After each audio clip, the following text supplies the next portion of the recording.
Not so much. Biggest panic my mom had it's crazy as well. It's just she goes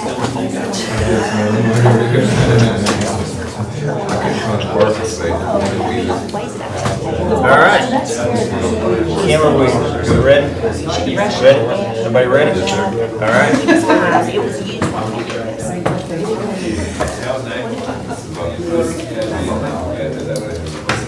Well, I guess it's that time. Can everybody hear me okay? All right. Take that as a yes unless nobody heard me. I'd like to welcome everybody to the Thursday, May the 19th Town Council Work Session. Thank you everybody for coming. It's good to see all the smiling faces, as I always say. With that being said, we won't keep you too long, so Kim, if you'll please call the roll. Mr. Anderson. Aye. Ms. Gillian. Mr. Owens. Here. Ms. Quetch. Here. And Mayor Webb. Here. At this time, I'd like to ask Mr. Mike Owens to lead us in the Pledge of Allegiance. I pledge allegiance to the flag of the United States of America and to the republic for which it stands, one nation, under God, indivisible, with liberty and justice for all. Thank you, Mr. Owens. At this time, council, if no one has any changes to the agenda, I would entertain a motion to approve the agenda as it is. I'll make that motion. Motion by Ms. Pilly. Do I have a second? Second. Second by Mr. Owens. Any discussion, council? Hearing none, Kim, if you'll please call the roll. Mr. Anderson. Aye. Ms. Gillian. Aye. Mr. Owens. Aye. Ms. Quetch. Aye. And Mayor Webb. Aye. And that brings us to public comments. It looks like we have one person signed up for public comments. If you'll please approach the podium, of course, give us your first and last name. And it's Miss Betsy White.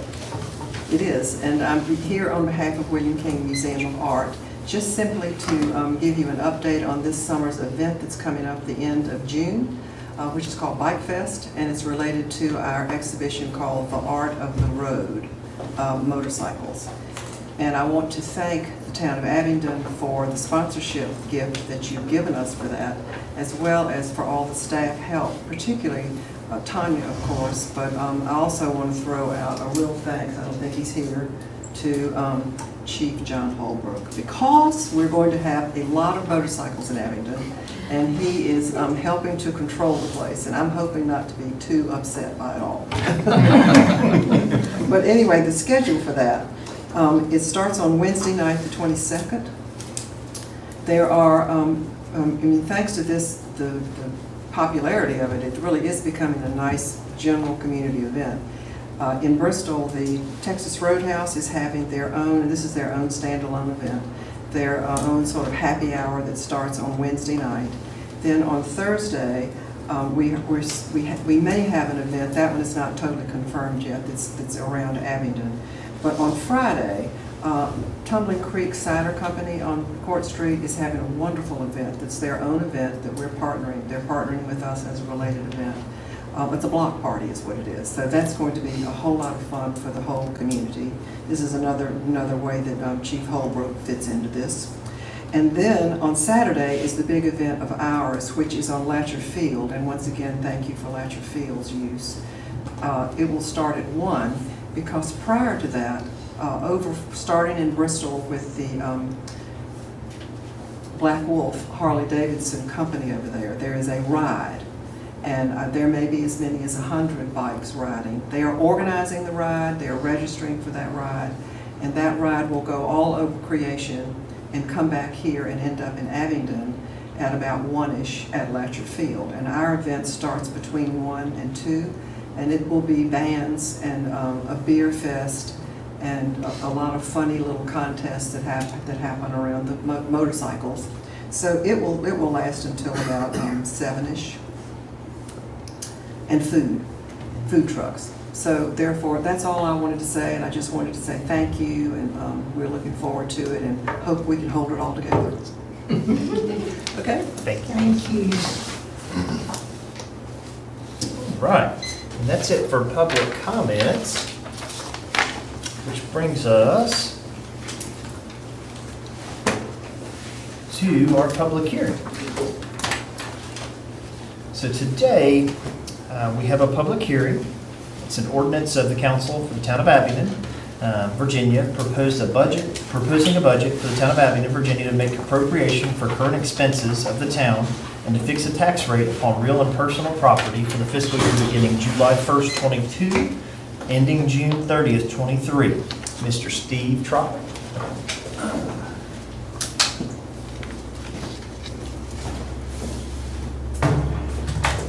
Thank you, Mr. Mayor, council members. The 2023 budget we've been working on for several months now. Just to make the public announcement, at this point on the general fund, we're looking for revenues with associated expenses in the tune of $18,358,476 in the general fund. In our capital improvement fund of $875,885.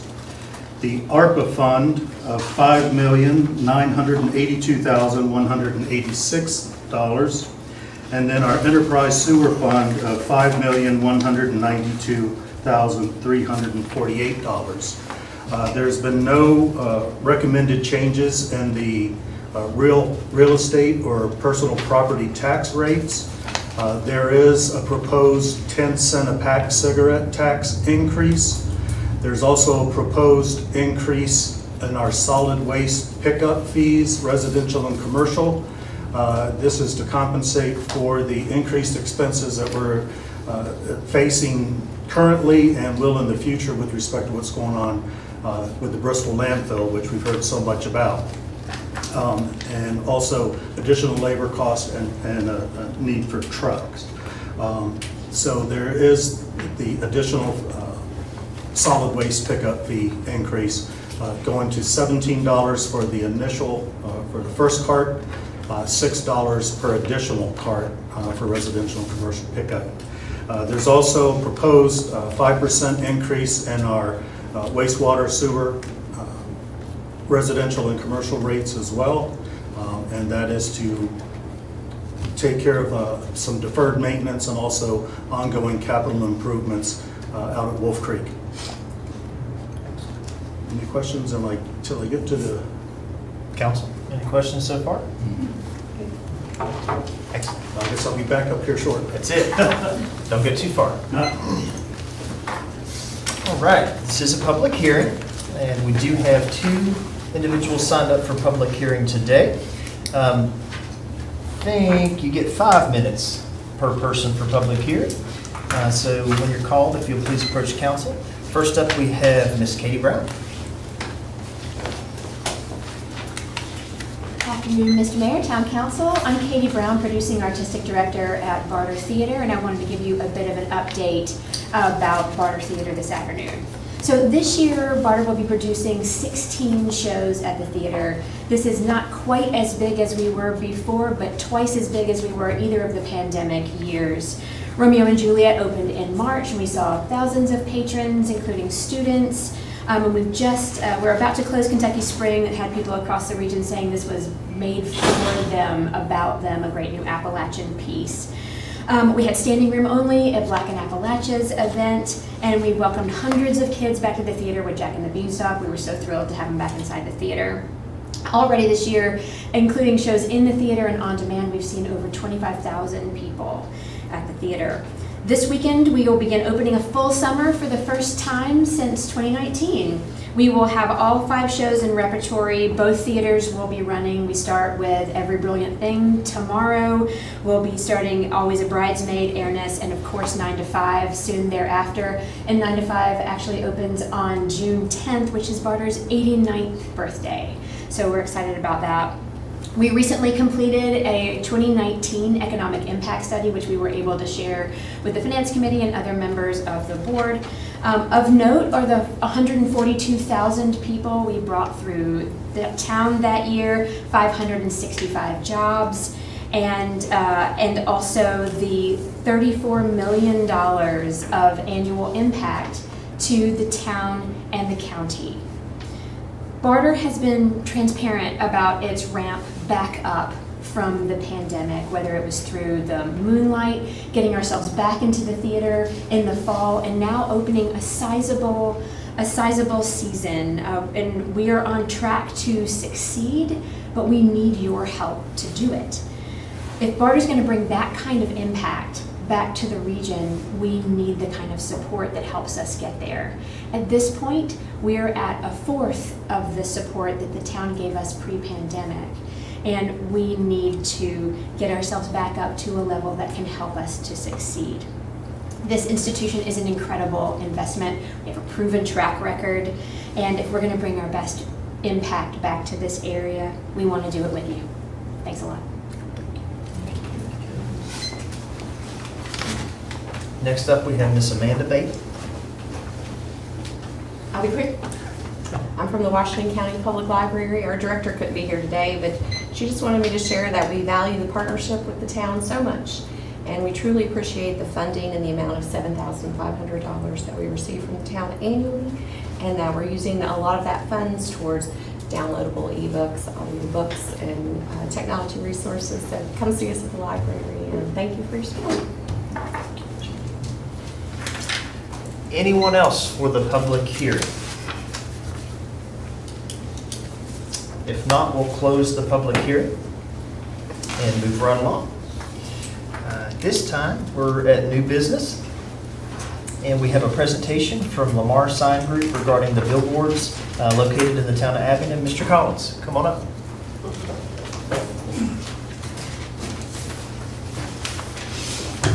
Good afternoon. My name is Ashley Gabriel Lamar.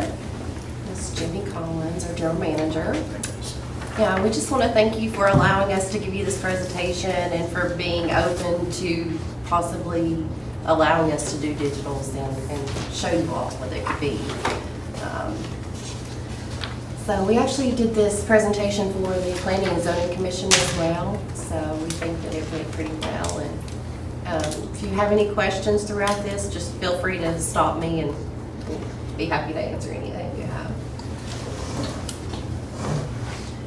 So we have a long history of public service. Our goal is to leave every place that we're privileged to operate in better than we found it. We help catch murderers, rapists, kidnappers, and thieves on a consistent basis with our digital boards. We participate in a formal program with the Federal Bureau of Investigation along with several other digital billboard operators. We run wanted ads for FBI fugitives, missing persons, and wanted serial bank robbers. And then we have some quotes and some statements from FBI agents and some little stories you can go back and read through. We provide millions of dollars in public service campaigns. We help match with organ donors to save lives.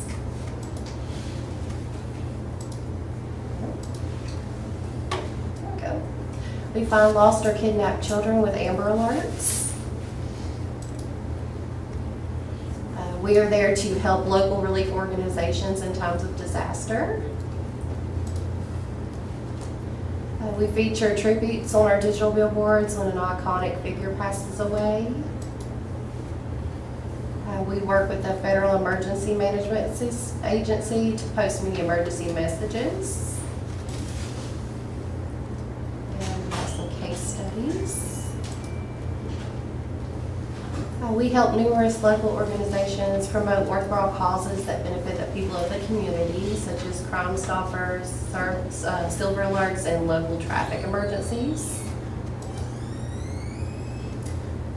We have digital billboard safety that we follow. And there's some Department of Transportation studies. And then here's our lighting comparison guidelines for digital boards. I know that was a question that the planning department had, was the brightness of the boards. so we have all that information there. And it is lower than y'all's, Yeah, it is lower Regulations. than your ordinance states. Here's where it says LED digital billboards operated by most OAAA members have a maximum brightness near 7,500 to 10,000 nits. As a result, the OAAA recommended lighting criteria are well within the daylight NEMA TS4 standards. And like Jimmy said, we are under your ordinance regulations. And that's your section here, that no greater than 10,000 nits or foot candles from sunrise to sunset, or 700 nits of foot candles from sunset to sunrise, and that's in the illumination section of your ordinance there. And then we will also donate available PSA space for the town of Abingdon to utilize for public announcements and scheduled events, such as Virginia Highlands Festival. I saw that you all have the Plum Alley Festival coming up, so events like that we can put on there for you. yeah, and the civic organizations, if they want to use it. Right. We have available space. Or we may even just donate a slot. On our digital billboards, there's 8 slots that can be sold. So, you know, we're probably just going to donate a slot just for the city to use. Is this updated daily? You can change the artwork up as much as you want to on digital billboards. Yeah. Yeah, and that's at no charge. And you know, and we do the artwork. You would just have to give us the information.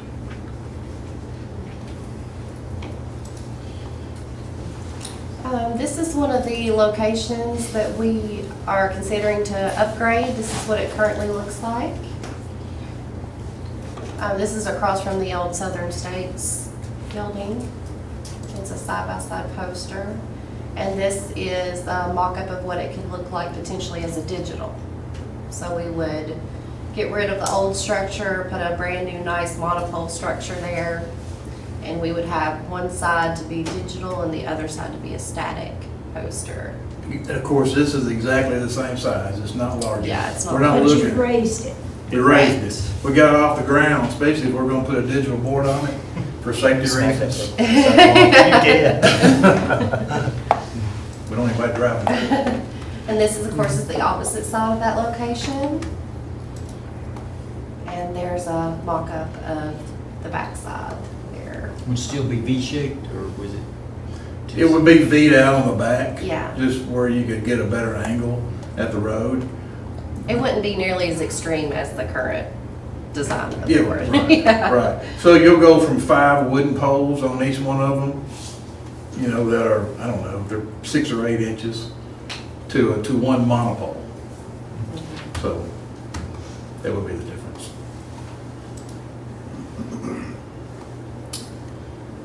And then this is just a follow-up as far as managing emergency alerts and PSA, that we're committed to supporting the community through the use of our extensive digital network.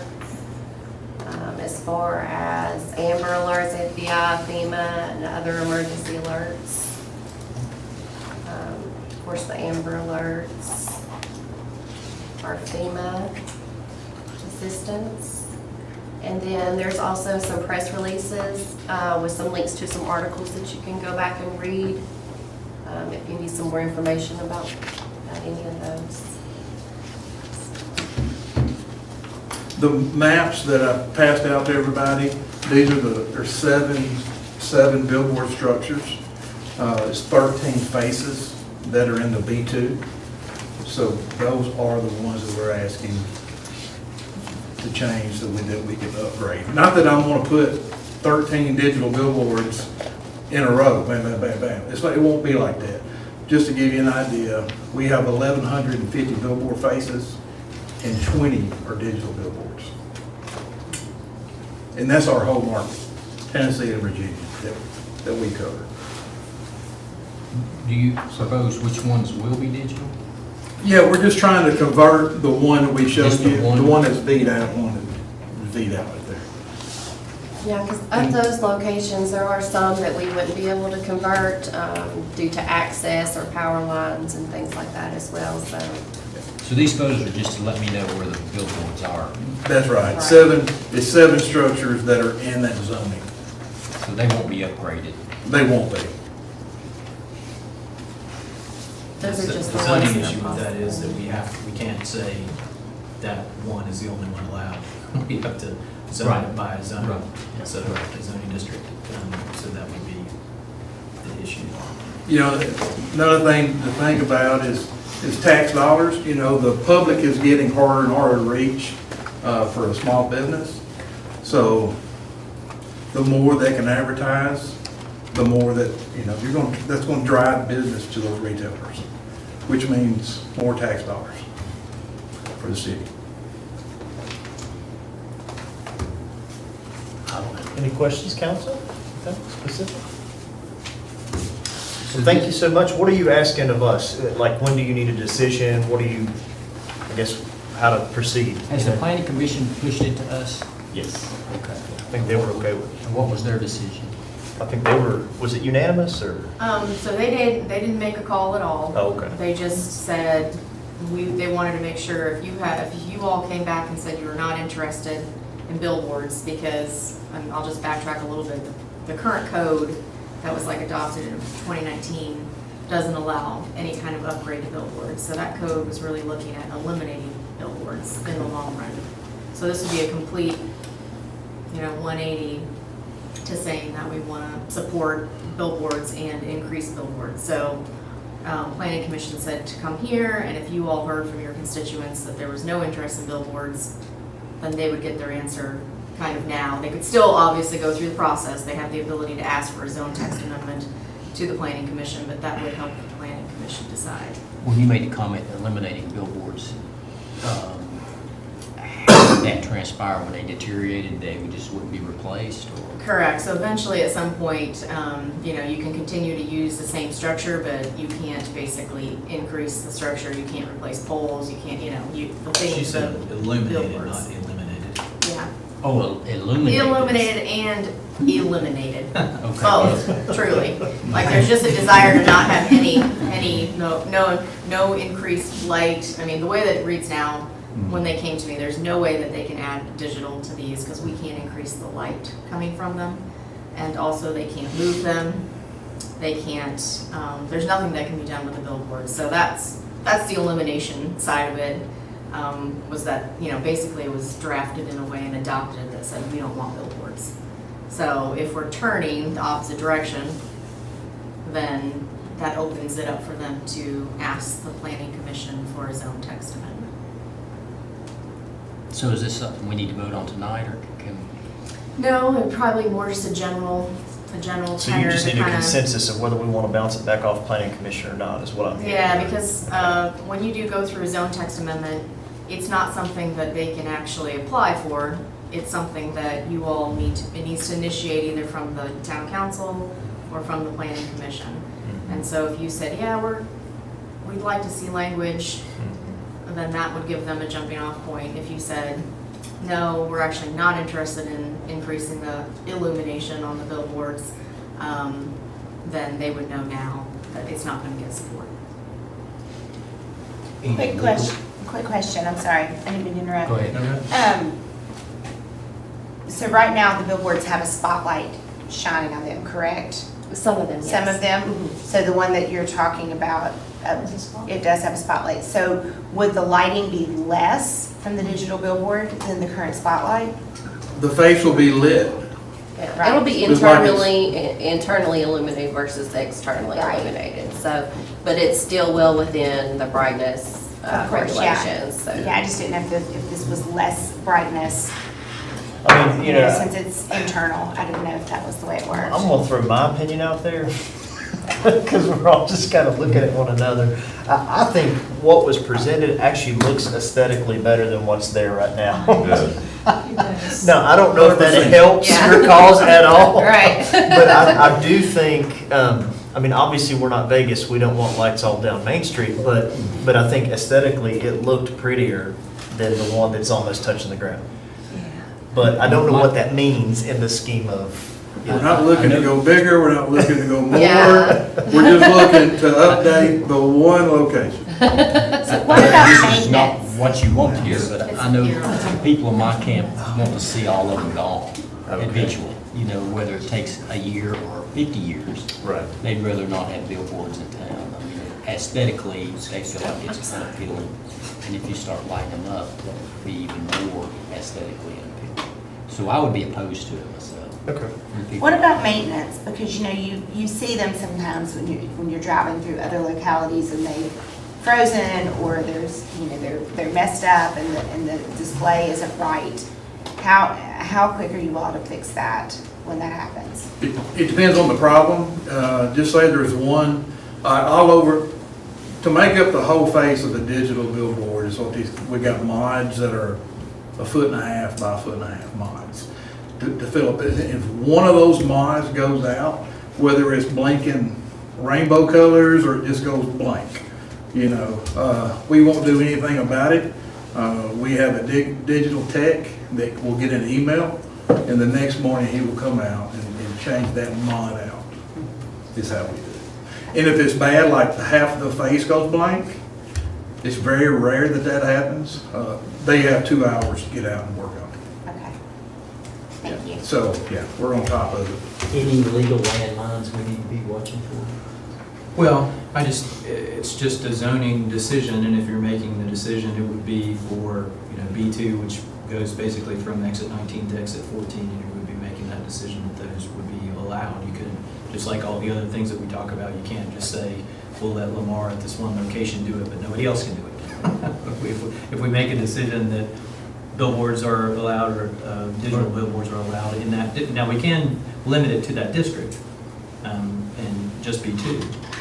For instance, but that would be the. So are there any other billboard companies in that town? No, sir. No. So does that open it up though for Joe Bob to go out and put up a billboard beside of the one they have? I mean, they'd have to have property rights and apply. and To all those build? sorts of things. Yeah, the way that There's it's no new written bills. is we just asked So to it still is upgrade. no- No, but what for a cop? No, I'm saying, I'm thinking if there's a competitor that comes in and says, oh, I'm gonna show Lamar, you know, I'm gonna build one right beside it. They Is can't that- build. Yeah, Nobody, we can't build. yeah, it Nobody would else just be can to do it, right? upgrade existing only with a It's language. existing building. Existing only. Is that no legal? new Can we do builds. that? Well, that's. I mean, that's what they're now. proposing. Yeah. That there's an existing amount of non-conforming signs, and basically non-conforming means anything that was in the code prior to the code adoption. And so that's where they'd like to see it placed, is non-conforming current signs. Okay. That's a little bit difficult to write.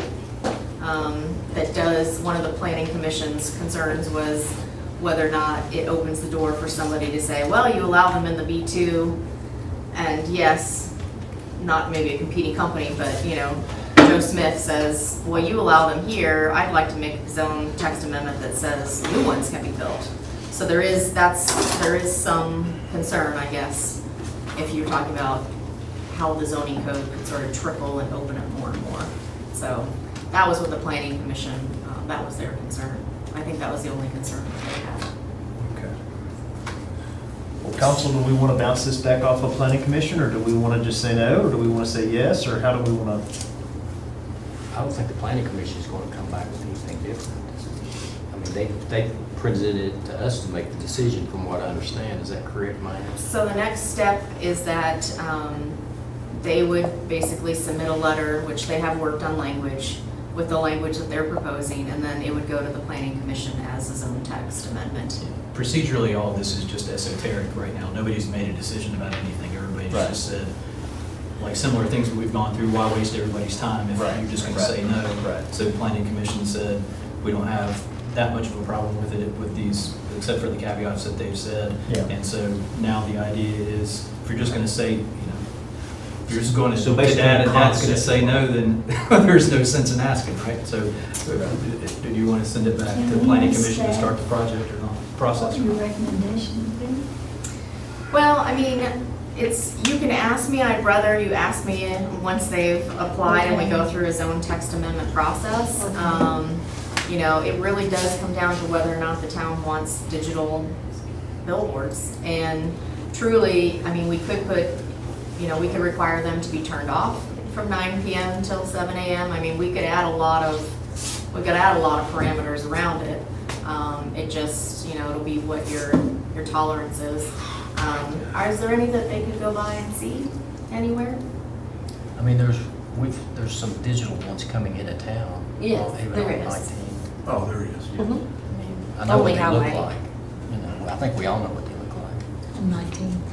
Who does the updates on these things? Like, who, is it, is it on our end of the stick to do that? Like say we want to change something on the screen, or we don't want something on. Change the artwork? Yeah, the artwork, or, The message. just the message. Yeah, you would just, if you want to go Do from, we do that ourselves, or is that something we have to contact you all to do? you would give us the information. If, just say you wanted the Kiwanis Club to have that slot for the month, they would contact us with the information that they want to put on it.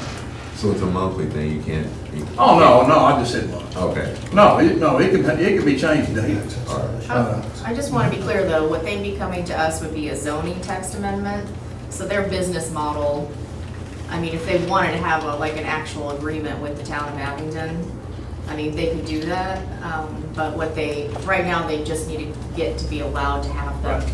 At all, yeah. Yeah, because we basically, they wouldn't be for us in any way, shape, or form. They could put them up, and I'm not saying that you would, but they could put them up once they got it and say, no, we're not putting any community things on there, and we're not doing Right. anything for the town. So that would be a separate, a usage agreement that you would have with them, separate from a zone text amendment. Yeah. So if a section, and this is probably a question for Cam, if a section of that advertisement was controlled, so to speak, by the town to do advertising or whatever, does that allow anybody to advertise on it? The kind of the situation with the banner pole? No, it's not a public. So I mean, it would be stipulated by the company, right? So you could say civic organizations only. and Yeah, that's the- nonprofit, civic, Well, somebody would have to be in charge of. Right. When you say saying somebody, this. that would be you all, not us. Because if we're charged, then somebody's going to. well, no, it would be, we don't own it. They own it. So it would be just like advertising in the newspaper or on TV or whatever. I mean, we pay for, or in some way, advertisement. But the difference would be, we don't own that sign and it's not a public forum. So we would pay, Cam? We would just pay Yeah. through whatever consideration that would be, we're just have a slot on their business, just like we would advertise anywhere else for anything else. So Got it. it wouldn't be the same as having a flag on top of town hall that we control completely. Okay. Did you say you'd pay for it? I think I said some form of consideration. Traditionally, that's $1. It would be the F word, it'd be free. So I guess to stay on track. And just to be clear about that too, the thing that Mayana repeats over and over that everybody needs to understand is we can't control content of anybody's advertising anywhere. That's a First Amendment right, so they control that. In addition to that, it's a second layer that it's their private business, they do their own thing, and if somebody wants to advertise, somebody's business besides somebody else's business, that's just how it is. We don't have any control over what that would say or not say. Sure. I'm sorry. You're good. Don't you already, I think it's already allowed on-premise digital changeable signs in the city. Correct? We do allow On-premise? changeable signs and lighted signs, not the spin, but. Yeah. So council, I guess, like I said, to stay on track, are we going to entertain this at all, or are we going to shoot it down now? I think they just need an answer from us so that we can allow them to apply or not. I'll lay it out there, I'm opposed. Opposed, that's one against, not to single you out. As usual. I'll be honest, I was opposed. I didn't like the idea, but I am, after seeing what it will look like and understanding that civic organizations can use it and the town can use it and can be used for emergency messaging, I like those aspects of it very much. And it is more aesthetically pleasing than I thought it would be. It's something that I would entertain as well, too. Okay. Don, about you? I would like to know. Sure. This is a process. Yeah, this is a process. Keep the process going, to something I would be interested in maybe figuring out and seeing how So there's other questions that might come up that we might have for Right. you all that Yeah. we don't have right Yeah, now, you know, but Mr. Anderson's our newest council person, and this is his first meeting, so he's not up to speed to what information that we have already. yeah. So you missed the chicken, Yeah, The you chicken missed the side. chicken. That's That's it. Yeah. Well, we like chickens. What do you think, Donna? I'll entertain. And I will entertain it. So Okay. you have your answer. Thank you all. Okay, Thank thank you. y'all. Thank you for your time. You're welcome. You just let me know what you need. Thank you all. Thank you. You're for your welcome. time. Thank you. At this time, we don't have any consideration of bids, but we are right back into the budget. So we have a first reading of an ordinance of the council for the town of Abingdon, Virginia, proposing a budget for the town of Abingdon, Virginia, and to make appropriation for the current expenses of the town and to fix the tax rate upon real and personal property for the fiscal year beginning July 1st, 22 and ending July 30th, 23. Mr. Trop. Mr. Mayor. Back in the hot council seat. members, Thank you, thank you. Glad we were able to access the Citrix files. You all have in your packet all the couple hundred pages of detail, I suspect, of the budget for each of the funds. I would like to preface the presentation by saying that, you know, every budget that we go through has its own challenges. It's, as I've mentioned before, it's a balancing act. It's a balancing act between what the town and the council feel are the priorities of government services that we provide to the town residents. But we have to balance that against the revenue streams, and that in and of itself is a very delicate balance as well. As you know, this is only my second budget process with the town. Last year was unique because it was my first, and we were still in the midst of the pandemic and all the uncertainty that that brought to bear. This year presented different but equally unique challenges in that during the process itself, we've lost the head of the IT department. We've lost the head of the recreations department. Our fire chief is on indefinite leave of absence, and as we all know, we lost the town manager. Well, those are four integral components of any budget process. We've got some outstanding folks on staff that are interim, but they didn't bring to the table their own institutional knowledge of the budget process that their predecessors may or may not have been able to bring to the table. But first and foremost, I want to thank all of them for everything that they've done to help and assist in this project or this process. And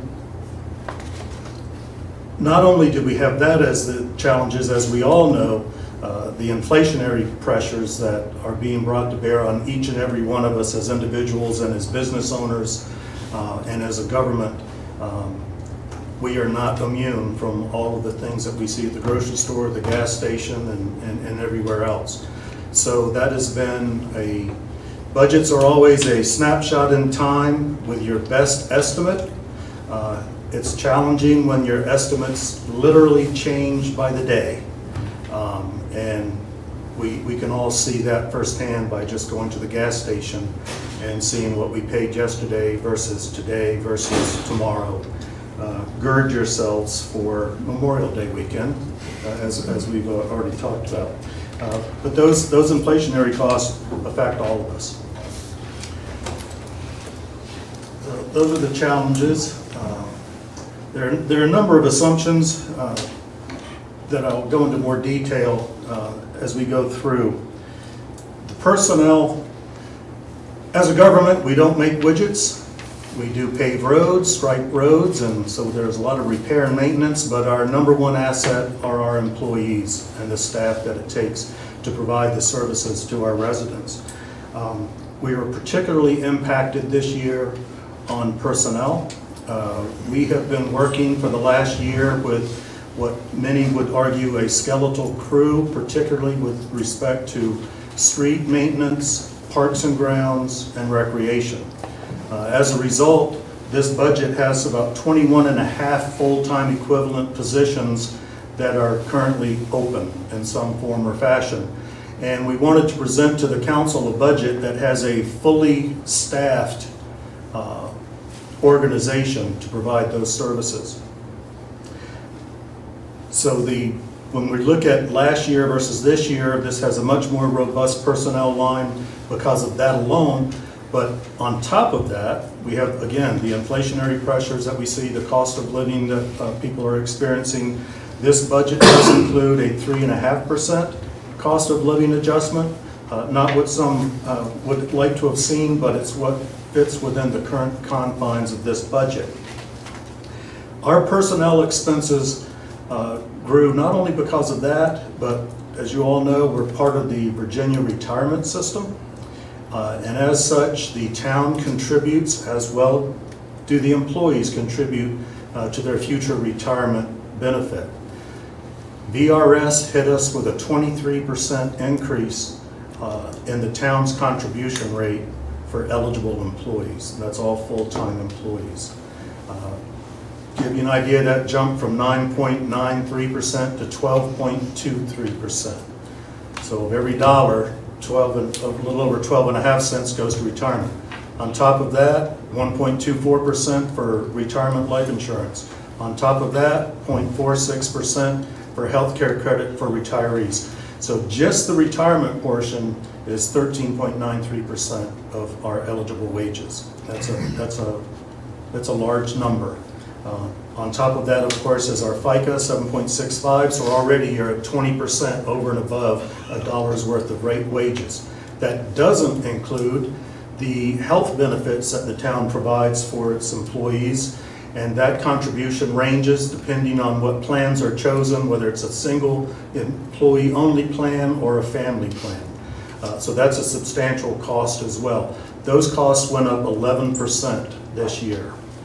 That was shared by both the employees and the town.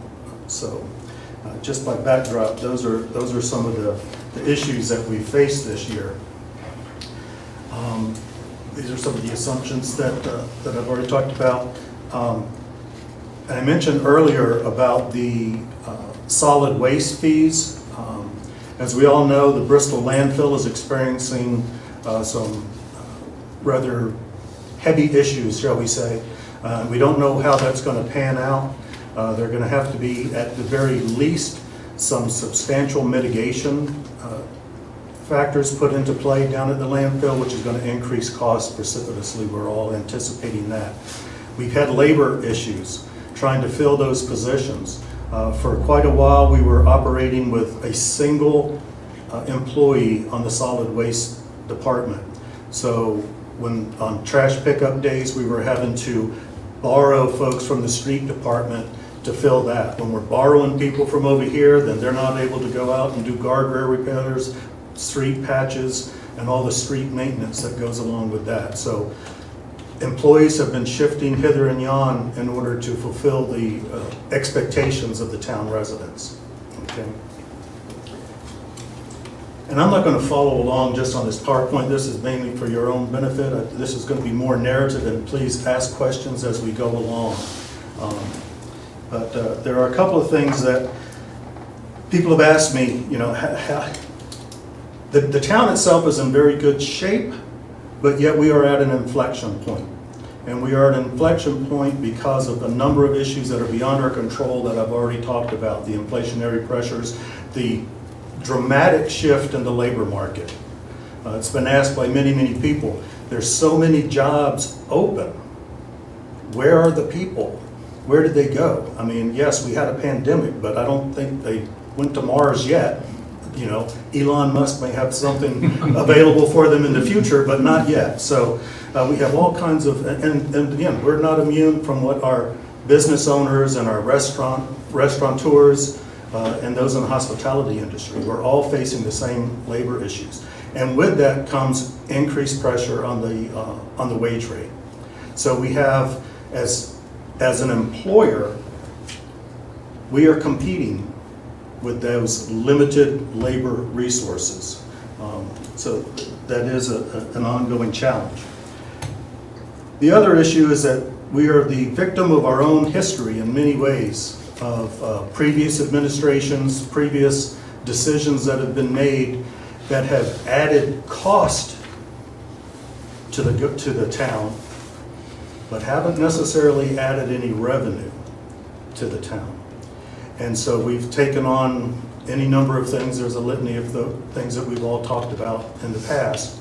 But really, the town can no longer afford to take on things that we can't have a revenue stream for.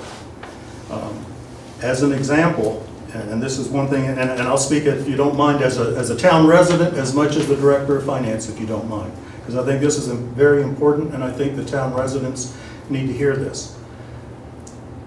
We provide tremendous services for residents, but many times the charges for those services are 15 or 20 years old, but yet our costs are 2022 and 2023. So we're going to have to take a close look. It's not necessary. We did address it with the solid waste, but we're going to have to address it in a more comprehensive fashion on all of our fees, charges for service, and yes, even tax rates. I mean, it goes without saying. It's going to have to happen at some point. It's not in this budget, but it is going to have to be discussed. The town, over the years, and rightly so, wants to provide a quality of life to its residents that we can all be proud of. And I think we should all be very proud of the town of Abington. I've only lived here for a year and a half, but I find it to be extraordinarily unique. I've been coming here for over 13 years and fell in love with it then, and that's why I moved here. This, in my mind, is a jewel of a small community and what it should be. But we can only do so much as a government to provide that quality of life for its residents. I'll use the Coombs Center as an example. The Coombs Center is a wonderful facility, provides exercise, recreation opportunities for the town, but it also provides those same services for county residents. It's been estimated that about 65% of those who partake of the Coombs Center experience are county residents. When you look at, and I just did a little bit of back of the napkin analysis on this, but when you look at what it costs to operate the Coombs Center alone, this current budget is a little over $1 million to operate. We don't charge a lot for membership fees. We don't charge a lot for seasonal passes. We don't charge a lot for rental of rooms. So the anticipated revenue from that operation is not quite $250,000, okay? So that leaves us with about $837,000 as a deficit in operating the recreation center, which provides a tremendous quality of life benefit to the town. But 65% of that deficit is being used by the county residents, our friends, family, and neighbors that live in the county. Washington County, to help support the Coombs Center and to help fill that deficit, 65% of that deficit is about $557,000. Now, one would think that the county would want to help support that, and they do, to the tune of $27,000. So that leaves the town residents subsidizing quality of life experience for the county residents to the tune of $530,000. That's a deficit, okay? We move over to the fire department. It's estimated that 55% of all the fire department calls are outside our jurisdiction in serving the county. As I mentioned earlier, the fire chief unfortunately is out on an extended leave. He was the only full-time employee we had in the fire department. That's a public safety issue. With his departure, we were left with no full-time employees at the fire department. Again, a public safety issue. And while our volunteers, and we have many of them, and thank God that we do have them, we're having a much more difficult time finding folks. You think it's hard to find people to work? Try to find people who volunteer. And yes, we do pay them on their calls, but they're volunteer. They do this outside of their normal jobs and outside of their normal lives and routines. So it's a sacrifice despite the fact that we may pay them on a per-call basis. But the cost to run the fire department right now, and again, this is not fully staffed. This is just, right now the budget has for 2 full-time staff members and the rest are part-time. $610,000. 55% of that deficit, or 55% of that cost, is going out to the county, answering county calls. If we're answering a county call, we can't answer an in-town call, okay? So 55% of that cost, $335,734. These are just estimates, obviously, but this is what we've got in the budget for running the fire department. So again, $335,000 for county calls. So one would think that the county would want to help us with that, and they do, to the tune of $78,000. So that leaves the town residents subsidizing public safety for county residents to the tune of $257,000. Those two things alone are over $750,000 that town residents, town taxpayers, through their taxes and fees, are subsidizing county residents.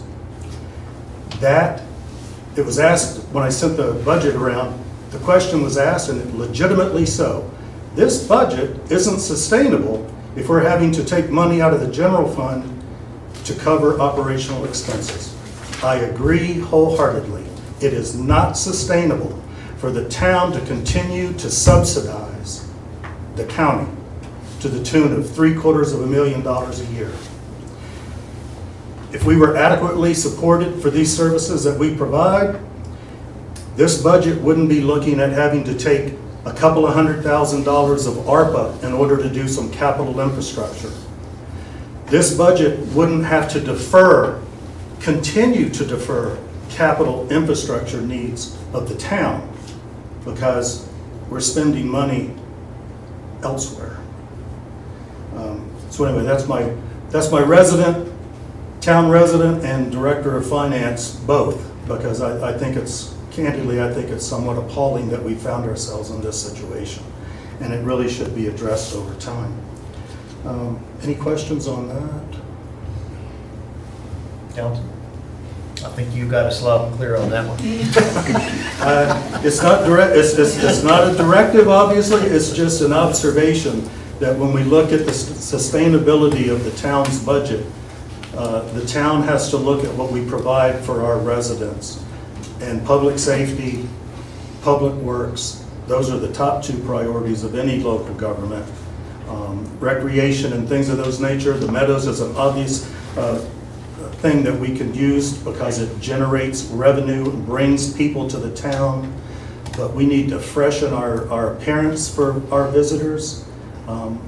And in order to do that, we need capital. Speaking of that, Steve, you and I have had discussions about the disparity there. Obviously, we can't ask for that money or a portion of that because they're working on their budget right now just the same as we are. So if and when we pass our budget this time, we should start immediately negotiating with them as far as how to fix this problem for the next budget. Am I correct? We're in a great position right now because we have a new administration that's going to start on June 13th with a new town manager. I think we're all very, very excited for Mr. Cochran to join the town. I think it'll be a perfect opportunity for him to introduce himself to our friends over at the county and share some of these concerns. And I agree, Mr. Owens, that there's no they're not immune from budget constraints either. But we are, through this process, and the department heads, I just hope you can all appreciate everything that they've been doing and what they're attempting to do with these budgets. It's unfair to them. And quite frankly, it's unfair to town residents. It's unfair to the taxpayers. Because think about it, as a town resident, I pay county taxes just the way county residents do. In fact, my taxes to the county are more than twice as much as my taxes to the town. So where is it that I pay twice as much taxes to the county and part of my town taxes are still going to subsidize services over there? I mean, to me, it doesn't make any sense. I agree.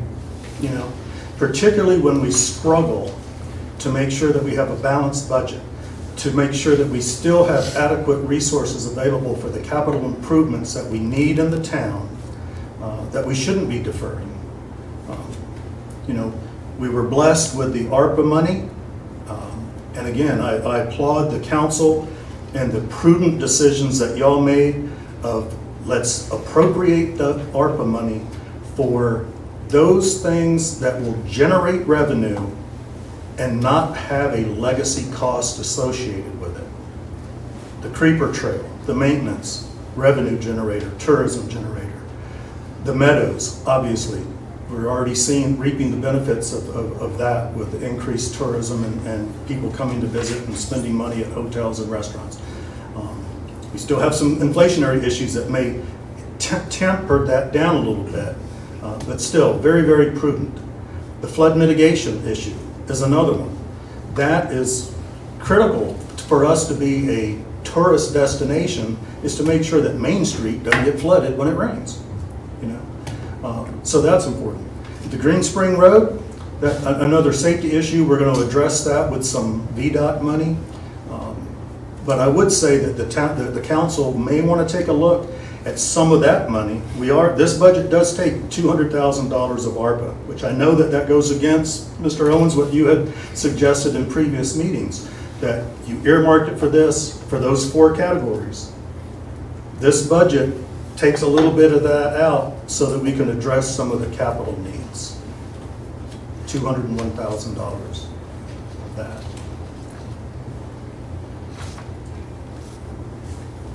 Any questions on that? I feel like I've been... I'm afraid to ask questions right now.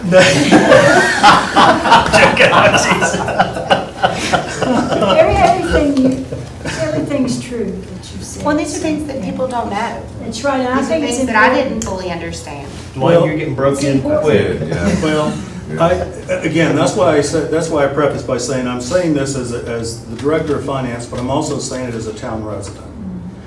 Because we have many, many folks that over the years have expected the town to do things that were not necessarily core government services. And candidly, this is why we can't, I don't think we should necessarily do it to the extent that we've done in the past, until we can rectify some of these discrepancies.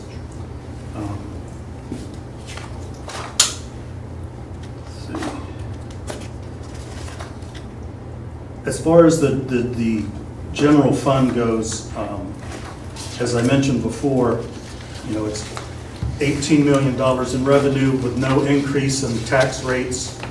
We are going to have to use general fund.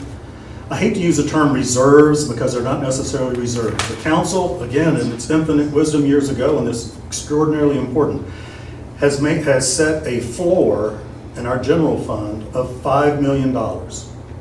So now, yes, during the course of a fiscal year, we may dip below that, but at the end of the fiscal year, we should have $5 million remaining in our general fund. Our bond counsel had advised us that it would behoove us to maintain our good bond rating, to establish a budget stabilization fund and to fund that over the course of 5 years to the tune of $250,000 a year. We are on track to do that. This is our second year, so $500,000. This budget includes another $250,000 to add to the budget stabilization. Now, one may argue that this year is a year that we should use some of that budget stabilization because of these extraordinary inflationary costs that are driving our cost up without the ability to offset it with revenue, at least in the short term, okay? But that being said, that's what we have. We had substantial general fund balance at the end of last year because of the bond funds that we still had remaining to build out the sports complex. So that's been done. I anticipate, and again, everything's a moving target, it is an estimate. We anticipate that we'll still end up with about $7 million in that general fund at the end of this fiscal year, which means we would have $2 million in the general fund to roll over to next fiscal year, which this budget has, $2 million, in order to fund next year's operations. Now, I'm personally of the mind that our general revenues, taxes, fees, charges for service, and all that, should cover our operating expenses, which in your packet I've broken those down between operating expenses, debt service, budget stabilization, capital outlays. Now, in an ideal situation where we didn't have to go to the market to borrow money either through bonds or other financing sources, whatever was above that $5 million, or as we get to it, say $6.25 million, that's the money that we would use for our capital improvements without having to go. We could self-fund our capital improvements without having to go to the market to borrow money. Because just look at what the rates are doing right now. They're going up. We wouldn't want to refund our balances, our bonds right now if we wanted to. So that's the ideal situation. This budget covers our operating and part of our debt service, but we still need to use our general fund to fund capital improvements. But as I've noted before, the capital improvements right now are only at $885,000. We're deferring another $1 million in capital improvements because we just don't have the money for it right now to maintain those balances. So, also, one other note that I like to make, I'm going to skip ahead just real quickly. On the enterprise fund, the sewer fund, as I mentioned, several years ago, before I got here, there was a study done that said that we really needed to increase our rates gradually over time in order to keep up with the increased regulatory pressures that are going to be brought to bear on a wastewater treatment plant, as well as increased cost, as well as the maintenance issues and capital improvements to the infrastructure over there. That was deferred because of the pandemic. We did implement 4% of it last year. This budget has 5%. In the past, when our general fund balance had fallen below that $5 million floor, previous administrations had borrowed money from the sewer fund, the enterprise fund, to level out that balance in the general fund. In fact, in reviewing our financials at the end of last year when we got finished with the audit, there was still a liability in the general fund of $686,000 that was owed to the enterprise fund. I paid that back. We've moved that over to the enterprise fund. And I'm trying to separate those two funds because it is an enterprise fund. That should be self-sustaining. We should not find ourselves in a position where we need to borrow from the enterprise fund for general government services. And so this budget does not borrow from Peter to pay Paul. It does use general fund surplus. Let's not say reserve, because our reserve is $5 million. The stabilization will eventually be 1.25. So, any questions on that? I probably haven't followed my script very well, but I think the narrative is a little bit more illuminating than looking at number after number. Questions, council? Continue. Okay. The ARPA fund, again, we have 4 funds. We have the general fund, the new ARPA fund because of the Rescue Plan Act money that we received last year, capital improvement plan, fund, and then the enterprise fund. general fund, ARPA fund, and the CIP fund, those three basically are government services related, okay? So at the end of the year, when the auditors come in, we basically pull those all together, okay? So that's why you'll see for the capital improvement fund, you'll see $875,885 as a transfer from the general fund into the CIP fund, and then the CIP fund expends the money for the capital improvements. But at the end of the year, it's all bashed back together. But this is a way that we can track what our capital needs are and where we are in fulfilling those needs. If we have to defer them, they're going to show up next year, and so on and so forth. ARPA is similar. And then on the ARPA, we received our first tranche last year, a little over $4 million. We anticipate, or we're, by statute, we will receive the next tranche of an equal amount, a little over $4 million. Last year we got it on June 30th.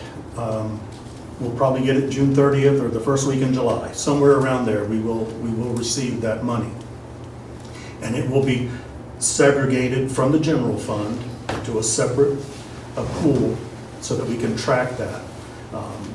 The ARPA fund this year, y'all had allocated or appropriated $2 million of that to complete the sports complex, and we're on track to expend all that money. You would also identify those other three projects, as I mentioned, was the Creeper Trail, which we've started, but that's more studies, so there's still substantial amount of that $1.25 million is left there. That will continue to roll over until year to year until that's completed. Same thing with the flood mitigation. We've spent a little bit of money of that already for some studies, engineering studies and so on. Again, that will continue to roll forward. Keep in mind, we do have a clock on our ARPA funds, so we need to be cognizant of that. We need to have identified and signed contracts by December 31st, 2024, and then expend it all by December 31st, 2026. That being said, the U.S. Treasury gave us a gift by basically saying we could use all that money as, quote, lost revenue to provide government services. And government services includes pay-as-you-go capital outlays, which these projects are all, but they're not in the CIP plan. We kept those separate. Again, we segregated those. Again, because I realized that was particularly important for council members last year, that we would know what we have, what we've spent it on, and what we have left. And that's what this budget allows as well. There's no way that we're going to spend the over $5 million that's in the ARPA budget for this year, but it's appropriated, and then what's not will roll over to the next year. And we had an infrastructure meeting that they sort of confirmed that they believe that we'll meet all the schedule for 2024 and 2026. I was very encouraged by that. Yes. And I think with continued focus on that particular project, I think we will as well. So, but again, I think there were enough people around the table knowing that we've got a clock to watch, that nobody's going to let the alarm go off, unbeknownst to any of us. So anyway, that, again, kind of ran off script a little bit, but I think I've covered all the salient points of the budget, where it's coming from, where it's going. I'd just like to say thank you, Steve, for all your hard work. And, Well, and my pleasure.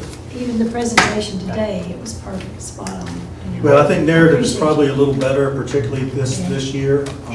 Just to let you know, I did have the opportunity and the pleasure to speak to Mr. Cochran, the new town manager. He did have some questions on the budget. We had provided him with a copy. He had a couple of questions on there. Enjoyed talking with him and addressing those issues. As I told him and as I shared with the Finance Committee this morning, this is a little different in that y'all are looking at a budget, and we're going to have the second reading, on June 13th. This is going to be his budget. So if you want to slide anything in there, now's the time to do it. Well, it sort of puts you in a tough spot. Well, it is the town manager. It was, I learned a lot. Yeah.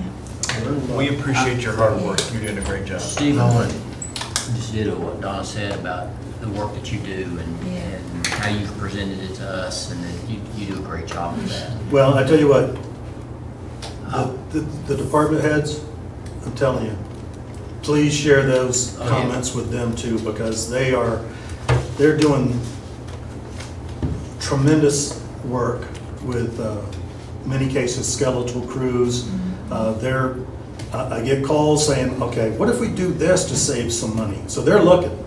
We don't have a bunch of spendthrifts, that's for sure. Something else that you mentioned that we all recognize, but we haven't addressed it yet. Everybody in this room, there's expenses have gone up, everybody, and the town has too. So as at our own homes, we have to figure out how we're going to balance our own personal budgets. Right. We haven't addressed how we're going to meet, because our expenses are outpacing our revenues, and we can't continue to do that. But the council hasn't addressed that yet, and I'm bringing that topic up now that we need to do that. We need to figure it out. $750,000 is an awful lot of money for this size budget and a town this size. That's a lot of money. That could go a long, long way in providing the services that local government is supposed to be providing to its local citizens. And I know Mike and Diana's been working on fees and which is great, it's helpful, but it's going to take more than that. It will, and I think, Mayana particularly has done a tremendous job in pulling those numbers together, and Melisha over at the rec center has done similar work, pulling those fees together. She's gone out and looked at some of the comparative rates, or competitive rates that are out there for similarly situated recreational centers. We didn't want to do that as part of this budget, because again, with the new administration coming in, we really wanted his input and his experience. Where he's coming from, the city of Hanahan, it's about 3 times the size of Abington. Personally, I'm grateful that he's not coming from a real large city, because I don't think that would do us a lot of benefit. With great experience, but I think 3 times the size would give us a tremendous insight into ways that we can all improve. Thank you, Steve. Thank you, Steve. All right, thank Appreciate you. you. All right. Kim, I guess we need to adopt this. You need to say the magic language. Oh, the magic language? All right. So the magic language is council. Shall the proposal be rejected? Can't believe I remembered that in as many terms. Good job. Well, hearing nothing means it moves on, so onward, forward. That brings us to unfinished business. We have a discussion, which Mike alluded to just a moment ago, regarding fee schedule changes for the community development and engineering departments. Mayana. It's the Mayana Show. And Tyler. Oh, wait, Tyler's actually Tyler's here? still here. You kidding me? He's here for one, this is your last meeting, right? Is there another one before the I third? don't know. Bittersweet, man, bittersweet. Oh.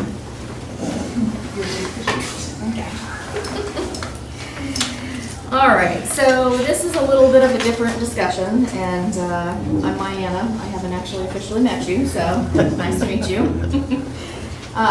This is Tyler, but he's on his way out, so. So shifting gears a little bit, but still on the same concept, I came to you all maybe a month ago asking if you were interested in us looking at increasing the building department fees that we take in. You said, come back to us. And so that's what we're bringing today. At the same time, we didn't look at just the building department fees, although that's where a large chunk of our revenue comes from. We also looked at the planning department fees and then the engineering fees as well.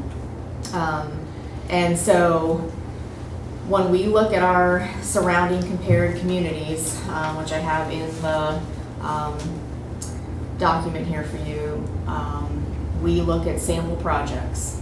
And in here, we just took a $200,000 sample project. In Abingdon, they would be paying $314 in fees. There's many fees that we don't capture. Right-of-way encroachments, a lot of things that we do every day that aren't captured at all. So in Abingdon, they pay $314. If they did that same project in Washington County, they'd pay $581.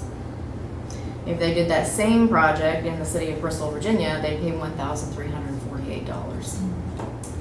So not only are we low in our fee schedule, we're the cheapest place in the area, which is not necessarily the place that you want to be. So even if we took, and we looked at others, Town of Blacksburg, City of Norton, Wise County, Russell County, Smith County, so we didn't just look at, the really specific surrounding areas. If you looked at an average of all those fees, you would still pay $485 for the same permit that we're charging $314 right now for. Even an average, and that gets to City of Norton, which is the lowest at $228. So, the cost of providing these services and the building department, planning, engineering is really about safety, and it's about confidence. It's about someone coming in here and believing that this is a community they want to invest in, that this is a place where they want to do business, that they want to purchase a home. And so all of the services that we're providing is really looking at a forward planned, inspected, and a valuable end project that they get. So, looking at the past 4 years in the community, there's been $68 million invested by private development. So $68 million is quite a bit. The town has taken from that $68 million $125,000 in fees. That's a very small amount of fees. Annually, we're taking in somewhere between 35 and 40. And we also have a second piece to this equation, and it's business licenses. So if you're a contractor, you come into town, you apply for a business license, you do pay a fee for business licenses, and that's roughly another $40,000. So, not to really look at true comparisons, but when you think about you're going out to eat, we charge, we require businesses to charge a 7% tax to eat out. We're charging developers a 0.24%, not even 1%, to build in our community. So it's quite small. And so staff presented a couple of things. We're not suggesting an increase in the business license fees. We think that that's basically its own project. But if you looked at $17 million worth of development, we laid out a couple of different options. This would be a new way that we structure fees. But if you took in 0.4%, again, we're not even talking about 1% of development cost. The total income for the town would be $118,000. 0.6, the total income would be $152,000, 0.7, $169,000, and 0.8, $186,000.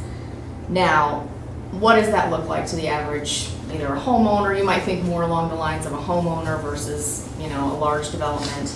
And we look at that same $200,000 valuation project. If we took 0.4%, your fee would now be $800. If we took 0.6%, your fee would be $1,200. If we took 0.7, it'd be $1,400, and if we took 0.8, it would be $1,600. And I put the highest and lowest over here as well. So if you took a 0.6 fee, you'd actually be between the lowest, the average, which is $485, and the highest, which is $1,348. So there's definitely a need to increase. The cost is going up for everything, and so that's what we're basically here to talk about and to ask today would be what interests, or what would the town council, the level that you would be interested in us coming back with. We wouldn't be, we're not here asking today for a final adoption or even any type of a motion. It's really just saying, are you interested in increasing the fees and going towards a valuation style? which is a pretty easy calibration. And maybe we look at something else, like what does the upper level of a project look like? We can put caps on it. So let's say someone came in with an $8 million project. Do we take 0.4% of that? You might think, well, at some point, isn't an $8 million hotel, you're not taking like a $30,000 permit fee from them. We would look at having upper levels for certain projects. At some point, the review isn't based, there's not a rational nexus between the review time and the cost of the permit. So that would be implemented as well. So we also, I'll turn this over to Tyler here in a moment, but we're looking to look evaluation for building fees. We're looking to increase things for like a demolition permit. It takes a lot of work. I think they're like $20 right now, maybe $250. You know, it's not that we're looking to try to take a lot of money. We're just really looking to balance budget, because the services that the building department and the engineering department provide are based on people developing in the community. They're not like streets. They're not like some of these other things that are truly required to happen for citizens. They are people coming to us with projects. So I'll turn it over to Tyler. Yeah, so like Maya said, the community development piece is public safety through building inspection and through building review. We want and engineering related to that from development for certain standards, traffic, things like that, but also site development. And so we spend quite a bit of time engaged with developers. We've created a process that's trying to make it easier on development so that they can come in ahead of time in a concept meeting. We can iron out all of the process for them, answer all the early questions, try to make that as easy as possible. But we're spending 8 to 10 hours, let's say, on a particular project before we even see plans. And then we spend a significant amount of time when we see those plans trying to correspond back with the design engineer or the developer on what's going to get it through planning commission, what's going to get it approved with VDOT standards as far as their traffic's related. And so all of those things take time. And so we're talking about recovering. We're not even charging right now for plan review. We're not charging anything for site plan review. They are paying application fees to go through commission meetings and council meetings, but that's a one-time fee. It's pretty insignificant, and so there's a lot of time spent for a very small application fee. In addition to that, we have other items that if something comes into our office, an entrance permit, a right-of-way encroachment permit, it takes at least 2 hours at a minimum to bring it in, process it, understand what it is, and get back to the person. For instance, and then we have to schedule meeting them in the field. So, like for instance, a right-of-way encroachment, we all know which one has spent the most time in the street at Court and Main. There was no fee collected for that. Okay, we spent hours and hours and hours and hours coordinating with them, coming out to make sure that it met the work area protection manual, going out multiple times to have discussions with them on their time frames, working with them to try to coordinate with the neighboring property owners, taking calls from citizens who would complain about it. So again, we're not trying to recoup that in 100%, but we did spend an inordinate amount of time on that one in particular, and others in the past. And so what we're just looking at is trying to recover some upfront costs. We know it's going to, things are going to, they're not all equal, but it's not going to hinder development, and it's not a cost to the taxpayer or the citizen. It is for someone to develop in town. They're getting quality staff, and they're getting our effort and our attention. It's worth this again, this increase to them, because again, a lot of times people will call and they're surprised at how little they're paying. They don't think that it's actually true.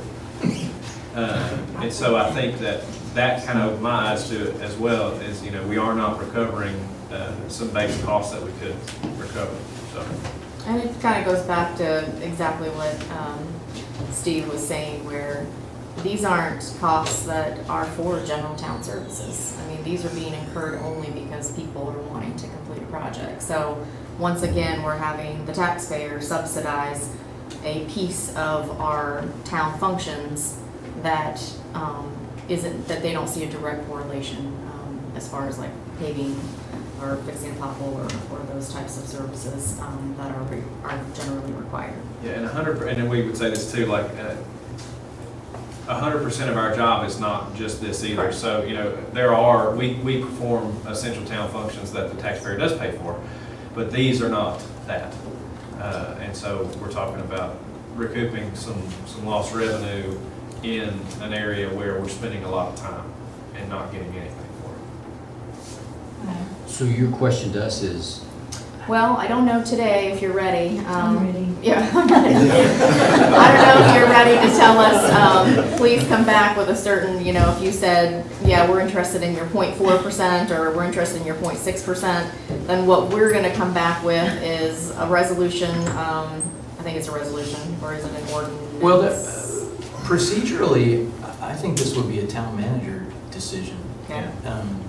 And we can look at that. I think it's good that you get a consensus from Right. council Okay. and move forward, but it's not a tax. Okay. So I think since it was a fee, I think that's something that the ordinance would say that the town manager would decide technically, but we can look at that. Okay, and I'd still bring it back, because obviously you all are the ones that get all the calls and need to, And you know, when I've read it in Hanahan, it's not free.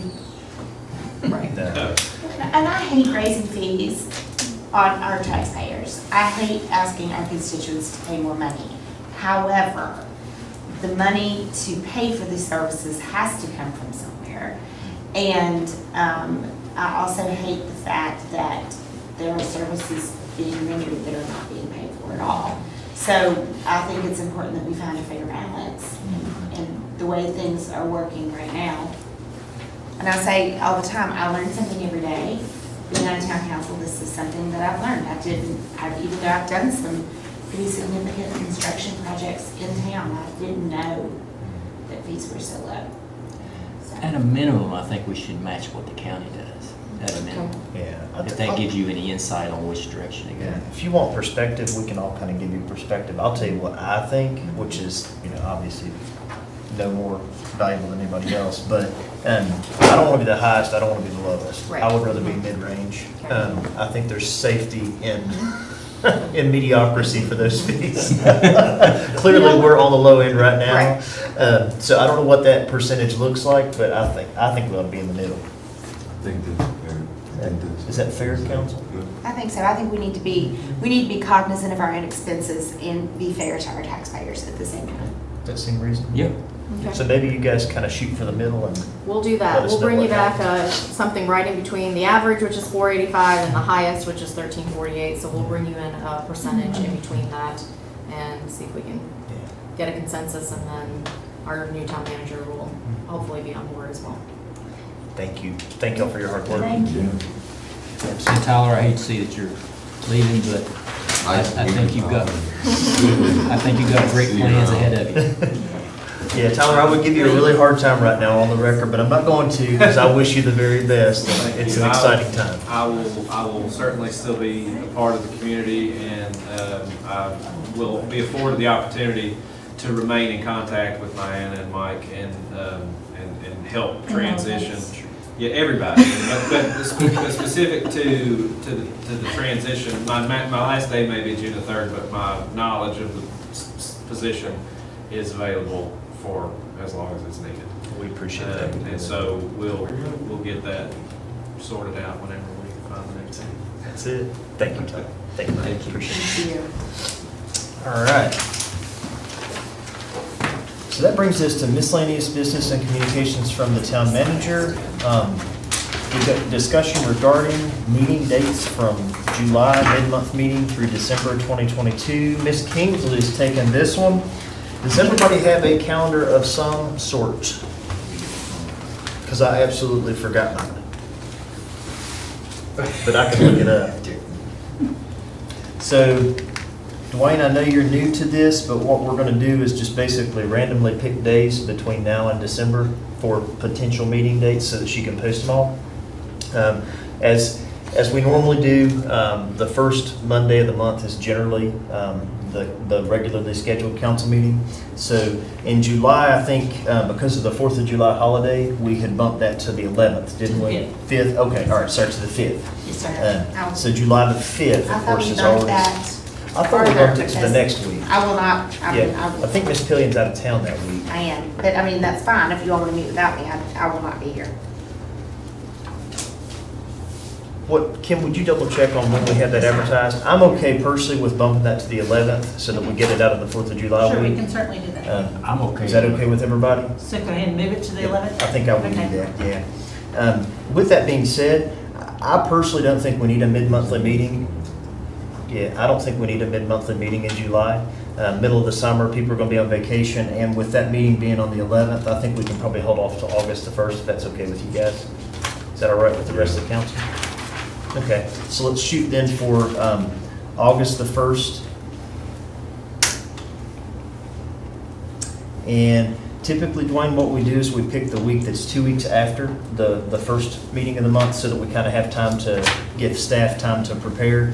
So on that week of the 14th through the 20th, or I guess I should say the 13th through the 20th, let's see here. 18th. Yeah, let's shoot for the 18th if that's okay with you all. 18th of August. All right. And that brings us to September the 5th. Is that a holiday? Yeah. 6th. Everybody okay with the 6th? Okay. So September the 6th for the scheduled meeting. That puts us on the week of the 17th through the 24th. You guys want to shoot for the 22nd?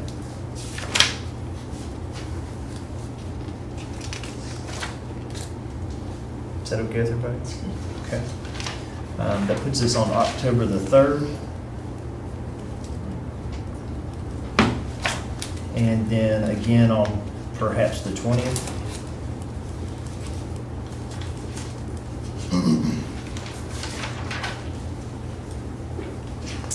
And then in November, similar scenario, I think, because of the holiday in the middle of the month. Let's do the 7th, of course. And then I think we can probably just not do a mid-monthly meeting in November or December unless something big comes up because of the holidays. Most people will be traveling or We family have time time. that we can notice it Yeah. if something comes up. Yep. Okay. And then lastly, that would put us on December the 5th. Is that right?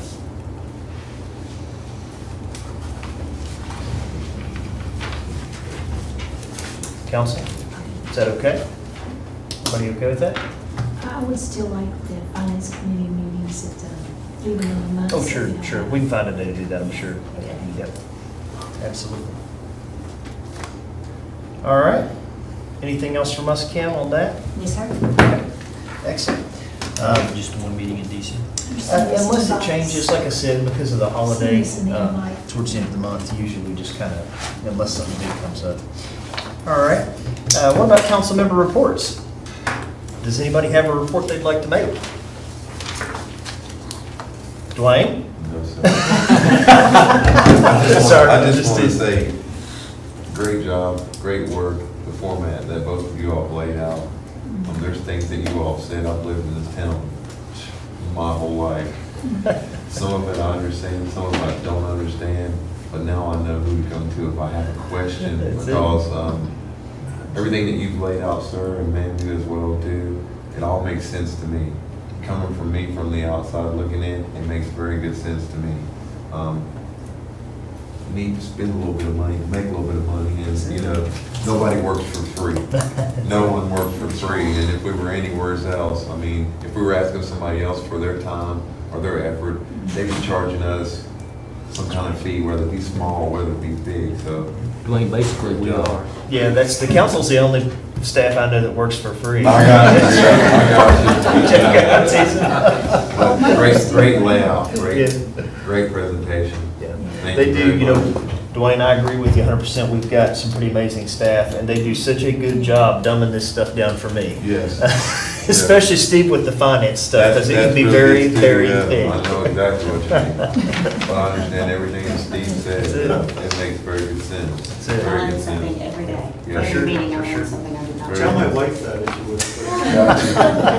Got you. Well, all right. Well, welcome aboard again. Thank you. Welcome aboard Thank again. you. We don't have a closed session today unless I missed something. So at this time, we're adjourned.